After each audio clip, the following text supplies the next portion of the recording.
Ẹ kú dédé àsìkò gbogbo bí tẹ́ ti ń gbọ́ mi lé lóko tàbí lẹ́yìn òde, ẹ jẹ́ kí a gbàdúrà. Ayérayé bàbá ọ̀run, a dúpẹ́ fún àánú àti ojú rere Ọlọ́run aláàbò olùpamọ́ wa, tẹ́ jẹ́ ká tún rí ọjọ́bọ̀ tí ó gbẹ̀yìn oṣù kẹjọ.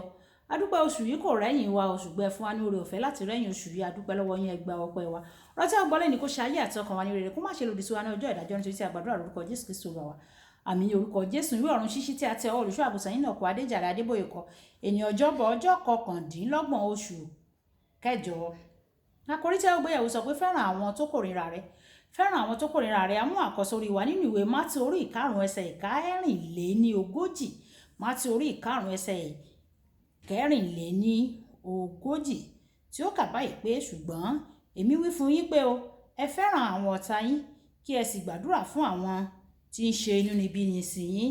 Nígbà tí a mú bíbélì wa bákan náà nínú ìwé Mátíù orí ìkarùn-ún ẹsẹ̀ ìkẹtàdínníogójì títí dé ẹsẹ̀ ìkejìdínníogójì títí dé ẹsẹ̀ ìkejìdínníàádọ́ta tí ó kà báyìí pé ẹ̀yin ti gbọ́ bí a ti wí pé ojú fún ojú àti eyín fún eyín, ṣùgbọ́n èmi wí fún yín pé ẹ má ṣe kọ ibi, ṣùgbọ́n ẹni tí ó bá gbá ọ ní ẹ̀rẹ̀kẹ́ ọ̀tún yí ti òsì sí pẹ̀lú. Bí ẹnìkan bá fẹ́ sùn ọ́ ní ilé ẹjọ́ tí ó sì gbà ọ́ ní ẹ̀wù lọ, jọ̀wọ́ agbádá rẹ fún pẹ̀lú. Ẹnikẹ́ni tí yóò bá fi agbára mú ọ lọ sí máìlì kan, bá a dé máìlì méjì. Fífún àwọn ẹni tí ó bá béèrè lọ́wọ́ rẹ, àti lọ́dọ̀ ẹni tí ó fẹ́ ń wín lówó, àti ẹni tí ó fẹ́ ń wín lówó, má ṣe mú ojú rẹ kúrò ní ọ̀dọ̀ rẹ̀ o.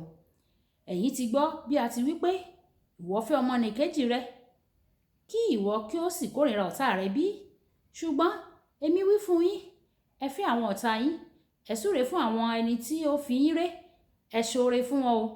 Àwọn tó kórìíra yín, kí ẹ sì gbàdúrà fún àwọn tí ń fi àrankàn bá yín lò, tí wọ́n sì ṣe inúnibíni sí yín, kí ẹ̀yin kí ó lè máa jẹ́ ọmọ baba yín tí ń bẹ ní ọ̀run, nítorí tí ó mú oòrùn rẹ̀ ràn sórí ènìyàn búburú àti sára ènìyàn rere, ó sì rọ̀jò fún àwọn olóòótọ́ àti fún àwọn aláìṣòtítọ́. Nítorí bí ẹ̀yin bá fẹ́ àwọn tí ó fẹ́ yín, ò pé kí ni èyí ni? Bí bẹ́ẹ̀ gẹ́gẹ́ kí àwọn agbowóde ṣe bí? Bí ẹ̀yin bá sì kí kìkì àwọn arákùnrin yín, kí ni ẹ ṣe ju àwọn ẹlòmíràn lọ? Bẹ́ẹ̀ gẹ́gẹ́ kí àwọn agbowóde ṣe bí? Nítorí náà kí ẹ̀yin kí ó pé o, bí baba yín tí ń bẹ ní ọ̀run ti pé. Wàyí ẹ tẹ́tí bẹ̀rẹ̀ jẹ́ láti gbọ́ ohun tí olùṣọ́ àgùntàn yín náà kọ Adéjàre Adébóyè ní fún wa ní ènìyàn ọjọ́bọ̀. Fún ọ̀pọ̀lọpọ̀ Kìrìsìtẹ́nì tí wọ́n bá ní àríyànjiyàn pẹ̀lú ẹnìkan, wọ́n máa ń gbàgbé pé wọ́n jẹ́ àtúnbí. Bí wọn kò ṣe fẹ́ràn ẹnìkan tàbí tí ẹni náà kò fẹ́ràn àwọn náà, wọ́n ṣe ẹni náà bí kò ṣe dára o. Jésù Kristi sọ nínú ìwé Lúùkù orí ìkẹfà ẹsẹ̀ ìkarùndínlógójì pé o kò gbọ́dọ̀ kàn fẹ́ràn àwọn ọ̀tá rẹ nìkan, ṣùgbọ́n o gbọ́dọ̀ ṣàánú fún wọn bákan náà. Nígbà tí o bá mọ àwọn ohun tí ó tọ́ láti ṣe fún àwọn ènìyàn, bóyá àárín yín gún tàbí kò gún, ṣé o? Bíbélì sọ pé ẹ̀ṣẹ̀ ni tí o bá mọ rere tí o sì kọ̀ tí o kò ṣe é. Ìwé Jákọ́bù orí ìkẹrin ẹsẹ̀ ìkẹtàdínlógún wípé nítorí náà ẹni tí ó bá mọ rere ṣe tí kò ṣe é, ẹ̀ṣẹ̀ ni fún un. Má ṣe fòòró ẹnìkan nítorí ipò rẹ o, nítorí ẹni náà kì í ṣe ọ̀rẹ́ rẹ. Bóyá ìwọ ló jàre tàbí bẹ́ẹ̀ kọ́, bóyá ìwọ ló jàre ẹni náà tàbí bẹ́ẹ̀ kọ́, kò ní ìtumọ̀ o. Ní kété tí o bá ti pinnu láti fòòró wọn, o ti di ẹni tó jẹ̀bi nìyẹn o.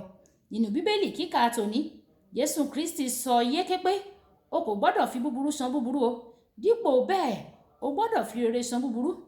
Ìdí fún èyí ni pé kò fẹ́ kí ọkàn rẹ kó jẹ́ ilé fún ìbàjẹ́ tàbí ilé fún ibi kankan. Àpọ́stélì Paul sọ pé tí o bá pinnu láti gbẹ̀san fúnra rẹ, àbí o fẹ́ fi búburú san búburú, òun jẹ́ kí ibi kí ó borí rẹ nìyẹn o. Ìwé Róòmù orí ìkejìlá ẹsẹ̀ 20 títí dé 21 sọ pé ní òdì kejì ẹ̀wẹ̀, bí ebi bá ń pa ọ̀tá rẹ, fún ní oúnjẹ, bí òǹgbẹ bá ń gbẹ pẹ̀lú fún ní omi mu. Ní ṣíṣe èyí, ìwọ òun kó ẹ̀yìn iná lé lórí nì. Má ṣe jẹ́ kí búburú ṣẹ́gun rẹ o, ṣùgbọ́n fi rere ṣẹ́gun búburú.